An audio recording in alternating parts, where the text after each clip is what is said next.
then, let's get excited for the World Cup. So it starts in 2 days. And I've been looking to put some World Cup content together, and it hasn't been that easy, purely because I work with statistics, as you know, and the data for World Cup matches, for international matches, is difficult to compare, if you like. So I haven't got a table like we have in all the domestic leagues where you can say each team is playing the same team twice and these are the results and everything's sort of the same. We haven't got that level with international games because international friendlies, different competitions that AFCON and everything's in. So I've been thinking about it, and what I've decided to do is create a table where we've got all of the qualifying games for the World Cup from the last couple of years. We're taking those results for the teams that are in the World Cup. Some of them, Qatar, haven't got competitive games that are sort of comparable because they didn't need to qualify for the World Cup, not their fault. So for those, I've took a little bit of a different view, and I'll explain that as I go. So let's have a look at what I've done. Now, to take this Ukrainian Premier League one as an example, nothing to do with Ukraine.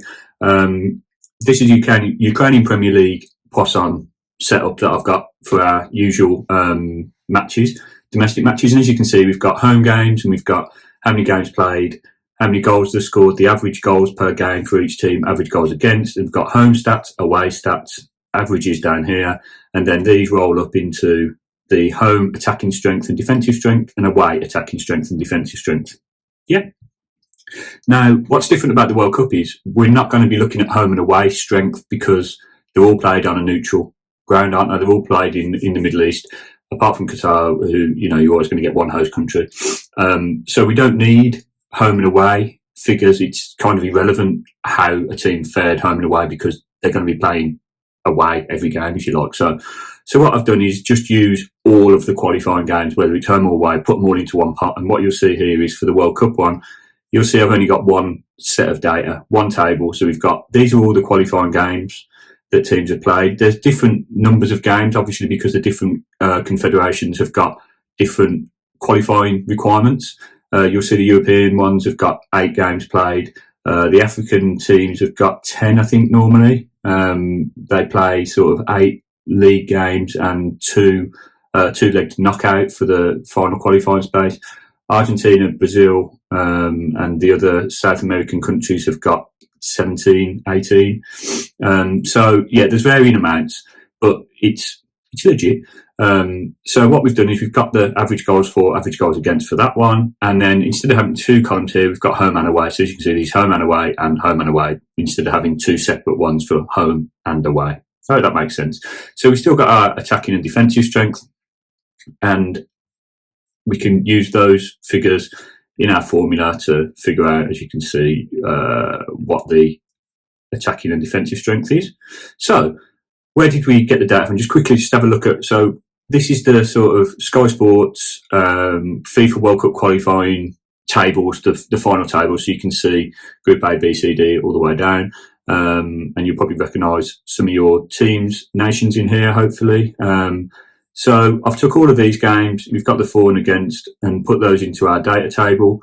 You can see down here we've got some of the CONCACAF teams. I'm not sure what this one had the relevance of because none of these teams are in the World Cup, but it was obviously a pre-qualifying thing. And then we've got South America. It hasn't got Africa, it's got Asia. It hasn't got African teams, so I've gone through and obviously found the African teams from a different table. The ones highlighted in bold are the ones that actually qualified. But it wasn't just, this wasn't the end point. The 6 games was the table, and then those teams then played off against each other to see who got into the final. So Egypt won that game, but they lost to somebody, didn't they? They're not in. They didn't make it. I can't remember who beat them. Someone beat them on penalties, didn't they? Sorry, crap, I know. So it's all good anyway. It's all entered correctly. We've got all of that data. Now, Qatar, what I ended up doing for them was, if we have a look, we've got sort of a normal amount of games for them. Where are they here? 12. So what I did, let me just have a look at my notes. So I took the Gold Cup.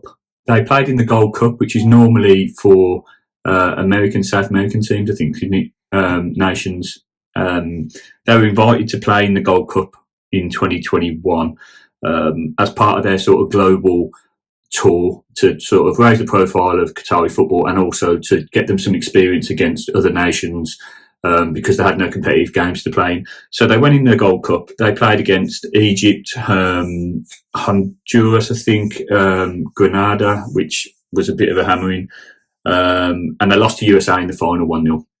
So I took those 5 games because I think they're sort of relevant, sort of comparable games. And then I also took, which I didn't realise until today, that they shadowed one of the groups in Europe. So which one was it? It was a group with Ireland in. They shadowed group.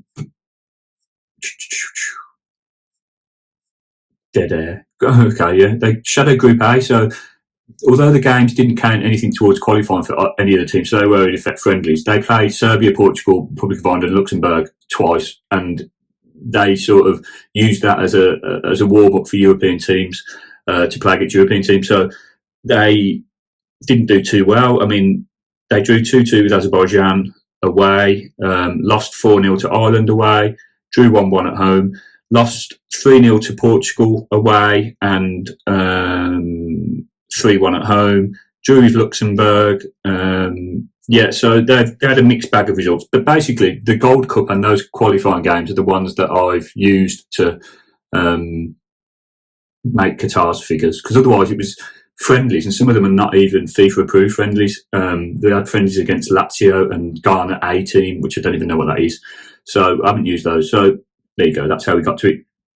And then we've rolled it up and put it into one of these Poisson sort of calculations that we get our usual stuff from. So we get our usual win, draw, win, under overs and correct scores. And I'm going to do that for all of the World Cup games. I'm going to add, it's going to be a manual process, unfortunately, because normally my tables dynamically update every time a game's played, the figures update. So the goals for and the goals against. And that's not going to happen with this because it's sort of a handmade table. So I'll be going through each game and recording. So after Qatar's first game, I'll be changing this to a 13, putting the goals for and against and changing all that. So all the averages change. So as it progresses, the games in the World Cup will count as their competitive games for each team and it'll update the data. So what we've got is we're going to have this World Cup predictions. And it'll be interesting to see how accurate they are, because there are many things that are going to affect the data in a way that it doesn't affect, obviously, the European leagues and the domestic leagues. So we've got the home and away, the fact that there's no home and away, everyone's on a neutral ground. We've got, obviously, how long the squads have been together, what sort of injuries they've got, different styles of play, different managers since the previous games that I've recorded. There might have been a change in management for some of these national teams. I'm sure there will be. And they might play a completely different style.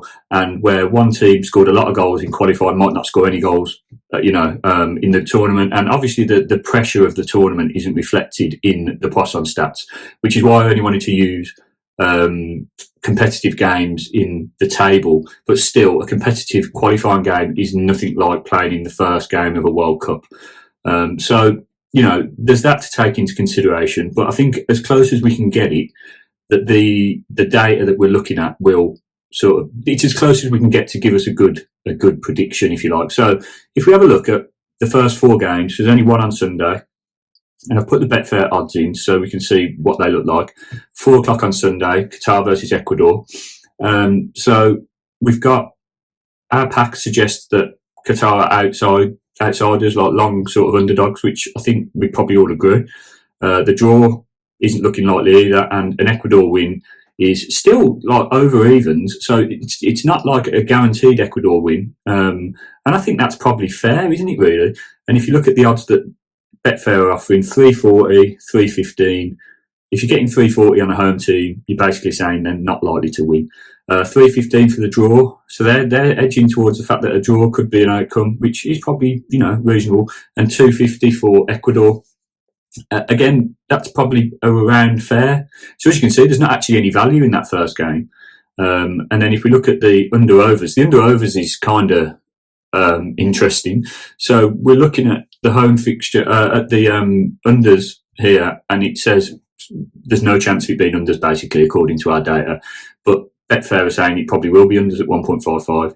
So we're saying there's value in the overs, which, if you're using the data alone, I think that's understandable. But it's also understandable to see the point that the bookies and maybe punters are taking, in that it could be a cagey first game in the World Cup, a lot of nerves, not a lot of attacking play, no one wants to lose, especially with it being sort of two lesser nations that they think if they lose to this team, they're not going to be able to get a chance to beat one of the other teams. So they're going to kind of be cagey.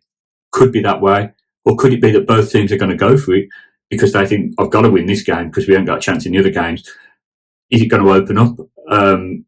Look, that's something you will have to sort of decide upon yourself. But this is the data. So you've got this as a starting point, and then you add those soft factors in after.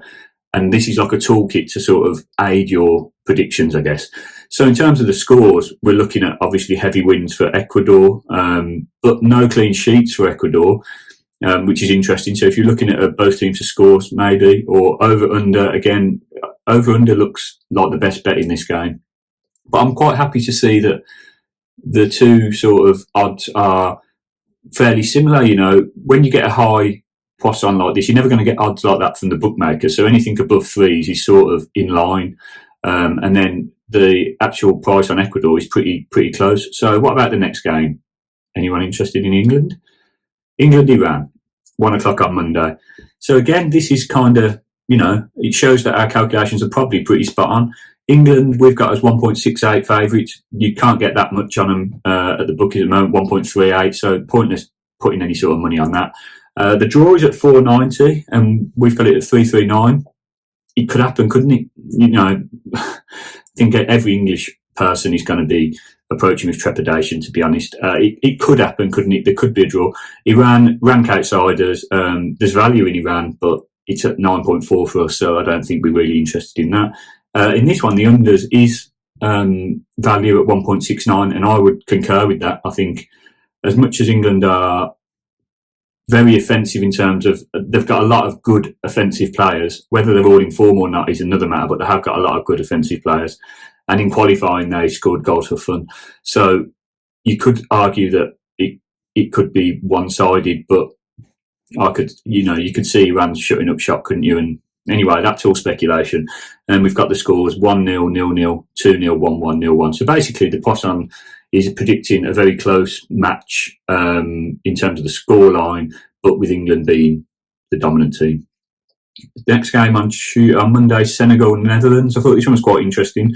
So Senegal, with the bookies, are quite long underdogs at 7.20.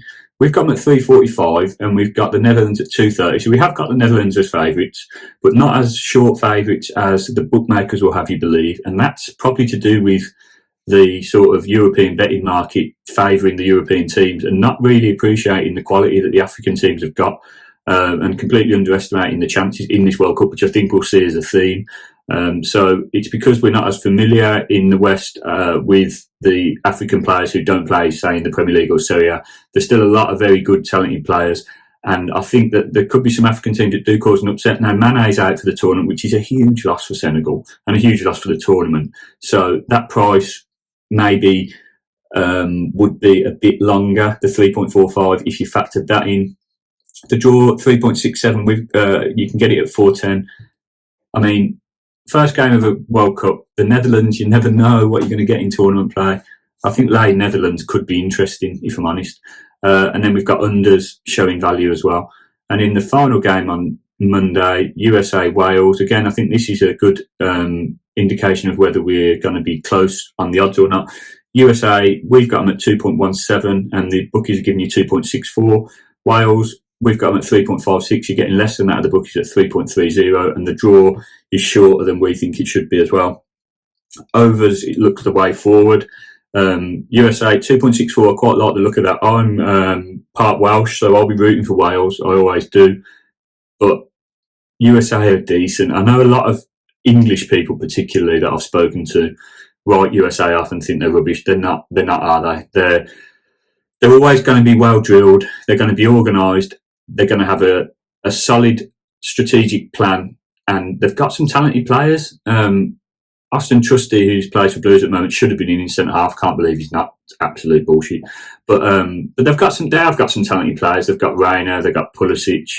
They've got Tyler Adams in the middle. McKennie from Juventus. They've got some real pedigree in there, and I know I've missed loads out.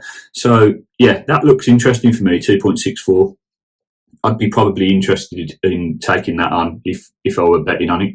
So I just wanted to show you that I'm going to be doing this for the duration of the World Cup, and it'll be available to members, no extra cost, just as part of the £10 subscription, along with all of the other games that are still going on, because we've still got a ton of leagues that are carrying on through the World Cup because they're the lesser leagues, the second and third league in certain countries that haven't got international call-ups. So we've got a ton going on. I'm going to be looking at some corner stuff as well. So I just wanted to bring you that, just let you know that we have got some World Cup content, and I'm quite excited about it. I think it will be interesting. So please leave a like and subscribe, and I'll see you soon.